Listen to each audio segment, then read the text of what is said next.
Yes, this is as good a time as any to talk about. I wanted to kind of, so I sell garnet, I sell crushed glass, all the slags, everything. And I noticed a lot of the garnet users are switching to either a crushed glass or something like a 10X.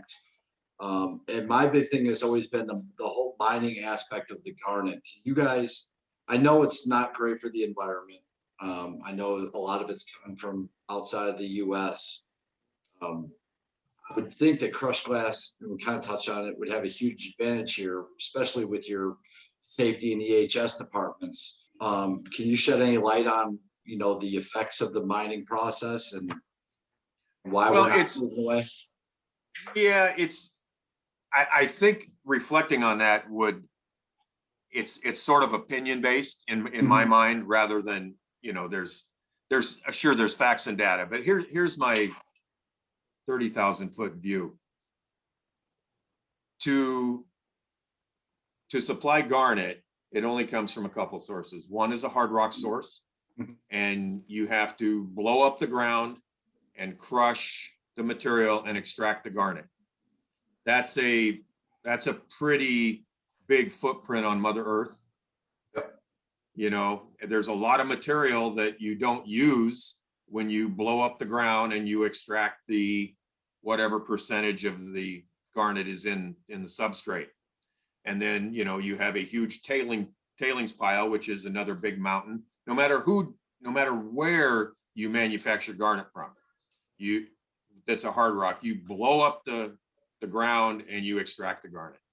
Yeah. To me, in my opinion, that's a pretty intensive carbon footprint.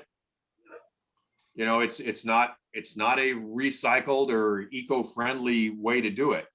On the sand dune type garnet that is prevalent in southeastern India, eastern India for that matter, you just literally scoop up hundreds and hundreds of thousands of tons of beach dunes, and you process those and you pull out what you want to pull out. That's what led to the shutdown in India a few years back, and which has led to the supply issues we have now today coming out of that part of India. Mining was, there's been a lot of articles written on it. There's court cases in India, a lot of illegal mining where they've just literally trashed the seaboard. So again, not friendly to the environment, and a pretty good carbon footprint. You're running loaders, you're doing all that kind of stuff. Where you look at a material like ours, or the crushed glass abrasive industry in general, it's a material comes from it's a beneficial reuse material, and it has the same physical properties basically as a lot of your other abrasive, like slags. So when it has those physical properties and it comes from a beneficial reuse process, why wouldn't you use something like that? Yeah.